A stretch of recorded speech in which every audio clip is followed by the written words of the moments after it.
ఓం సమర్థ సద్గురు శ్రీ సాయినాథాయ నమ. శ్రీ సాయి లీలామృతము అధ్యాయం 7 సకల సాధు స్వరూపము. నిర్గుణుడు నిరాకారుడు అయిన భగవంతుడు తపోనిష్ఠులైన మహర్షులకు మాత్రమే ధ్యానంలో గోచరిస్తారు. సామాన్యులు ఉద్ధరించడానికి ఆయనే పరిపూర్ణులైన మహనీయుల రూపంలో భూమి మీద లభిస్తుంటారని భగవతాది సద్గ్రంథాలు చెబుతున్నాయి. కానీ అందరూ మహనీయులుగాను ఉన్న దైవమే సాయిగా ప్రత్యేకించి దలచినది భక్తుల అనుభవాలు నిరూపిస్తాయి.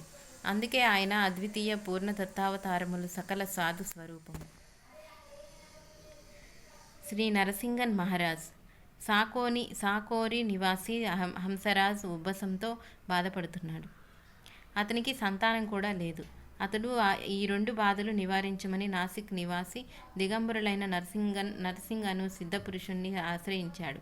అతని దేహాన్ని ఒక భూతం ఆవేశించి సంతానం లేకుండా చేస్తుందని సాయిబాబాను దర్శిస్తే ఆయన అతని చెంప మీద 2 దెబ్బలు కొట్టి భూతాన్ని పోగొడతారని ఆ మహనీయులు చెప్పారు. అతడు 1911లో సాయిని దర్శించగానే అతడేమి చెప్పకముందే సాయి అతని చెంప మీద 2 దెబ్బలు కొట్టి దుష్టగ్రహము పో బయటికి అని గద్దించారు. కొద్ది కాలానికి అతడు సంతానం కలిగింది. ఈ మహనీయులిద్దరి ఆంతర్యము ఒకటేనని ఈ సంఘటన నిరూపిస్తున్నది. దహను నివాసి హరిభావు కార్నిక్ 1917లో గురు పూర్ణిమ నాడు సాయిని దర్శించి సెలవు తీసుకొని మసీదు మెట్లు దిగుతూ ఆయనకు ₹1 దక్షిణం ఇస్తే బాగుండునని తలిచాడు.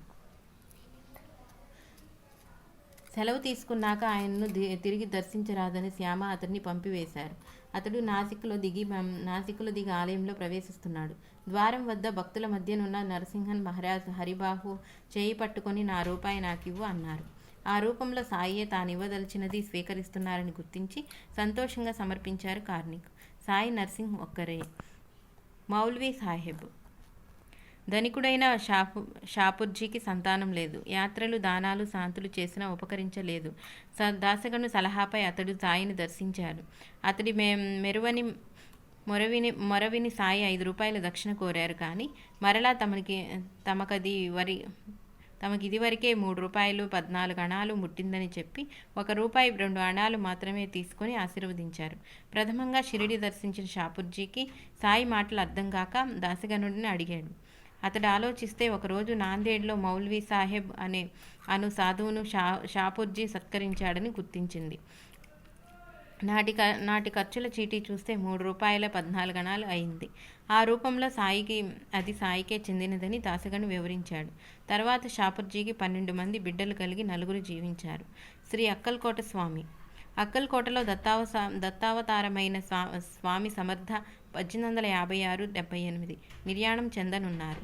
భక్తుడు కేశవనాయక్ శోకిస్తుంటే స్వామి తమ పాదుకలనిచ్చి నా అవతారం షిరిడీలో ఉన్నారు, సేవించుకో అన్నారు.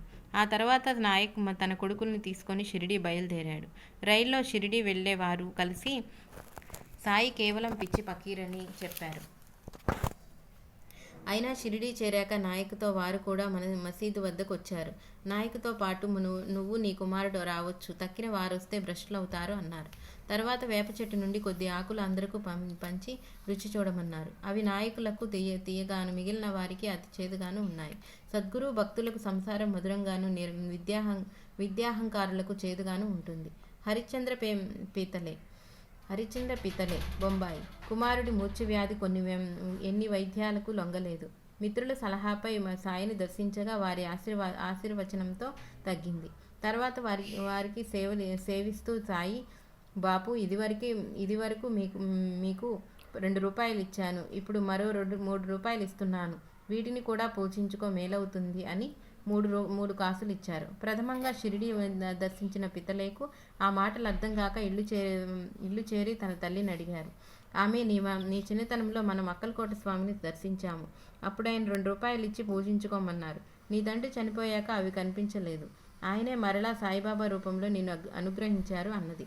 అక్కలకోట స్వామి నిర్యాణమయ్యాక భక్తులు కృష్ణజీ తరచూ వారి సమాధిని దర్శిస్తుండేవాడు. ఒకనాటి రాత్రి అతనికి స్వామి దర్శనమిచ్చి, ఇప్పుడు అక్కలకోటలో ఏముంది, నేనిప్పుడు షిరిడీలో ఉన్నాను, అక్కడ సేవించుకో అన్నారు. మరోరోజు అతడు షిరిడీ చేరి సాయి సన్నిధిలో 6 మాసాలున్నారు. అలవాటు ప్రకారం అక్కలకోట వెళ్ళటానికి అనుమతి కోరారు కృష్ణజీ. సాయి ఇప్పుడు అక్కడేముంది, నా ఆ స్వామి ఇప్పుడు నా రూపంలో ఉన్నారు, అక్కడకు వెళ్ళడం ఎందుకు అన్నారు. నారాయణ్ ఠానే కు ప్రమాదంగా జబ్బు చేసినప్పుడు మిత్రులు సాయి పటము విభూతి ఇచ్చారు. మరురోజే అతని జబ్బు తగ్గిపోయింది. అయినా దత్తావతారమైన అక్కలకోట స్వామి పటంతో పక్కనే ఫకీరైన సాయి పటం ఉంచకూడదని తలచి దూరంగా ఉంచాడు నారాయణ్. నాటి రాత్రి స్వప్నంలో అతనికి ఒక ఫకీరు దర్శనమిచ్చి ఆ ఫకీరు స్వామి వేరు కాదు అని చెప్పారు. మరురోజు అతడు సాయి పటాన్ని కూడా పూజలో పెట్టాడు. మరొక రోజు ఆరతి సమయంలో బాపు సాహెబ్ జోగు అక్కలకోట స్వామిగా దర్శనమిచ్చారు సాయి. బాబా అక్కలకోట స్వామి ఒక్కటే. గురుగోలప్ స్వామి కోటీశ్వరుడు, భూటి, నాగపూర్. సాయి సన్నిధిలో ఉంటున్న రోజులవి. ఒకరోజు ఉదయం సాయి లెండి తోటకు బయలుదేరుతూ ఈరోజు కాషాయం ధరిస్తాను అన్నారు కానీ భక్తులు తెచ్చినా ధరించలేదు. మధ్యాహ్నానికి నాసిక్ నుండి మూలే శాస్త్రి అను శ్రోత్రియ బ్రాహ్మణుడు బూటీతో పనిబడి షిరిడీ చేరారు. ఇద్దరు సాయిని దర్శించారు. బాబా ఒకరు తమ పైకంతో పండ్లు కొని భక్తులకు పంచారు. అప్పుడు బాబా చేతిలోని రేఖలు పరిశీలించారని కోరారు శాస్త్రి. బాబా 4 అరటి పండ్లు ప్రసాదించి ఊరుకున్నారు. చేయి చూడటానికి తాము మానవ మాత్రులం గామని, 4 పురుషార్థాలు ప్రసాదించే దైవస్వరూపులమని వారి భావమేమో. తర్వాత బసకు చేరి స్నానం చేసి అగ్నిహోత్రం ఆరంభించారు శాస్త్రి. మసీదులో హారతి సమయంలో భూటీని పిలిచి ఆ నాసిక్ బ్రాహ్మణుని దక్షిణ తీసుకొని రమ్మని చెప్పు అన్నారు బాబా. బూటి ఆ మాట చెప్పగానే శ్రోత్రియుడైన తన్ను ముస్లిం బాబా అలా ఆజ్ఞాపించటం అతనికి చికాగనిపించింది. బూటీపై గౌరవంతో ఆ మాత్రమే అయిష్టంగా శాస్త్రి మసీదు చేరి ముంగిట నుండే బాబాకు పుష్పాంజలి సమర్పించారు. కానీ అతనికి బాబా కనిపించలేదు. ఆ స్థానంలో అతని గురువు గోలప్ స్వామి కాషాయధారియై కూర్చొని ఉన్నారు. పట్టలేని సంతోషంతో శాస్త్రి ఆ మసీదులో ప్రవేశించి తన గురువు పాదాలకు ప్రణమిల్లారు. భక్తులందరూ హారతి పాడుతుంటే శాస్త్రి తన్మయత్వంతో తన గురునామ స్మరిస్తున్నారు. కొంతసేపటికి అదే స్థానంలో సాయి కనిపించి దక్షిణ కోరారు. కులగర్వం, విద్యాగర్వం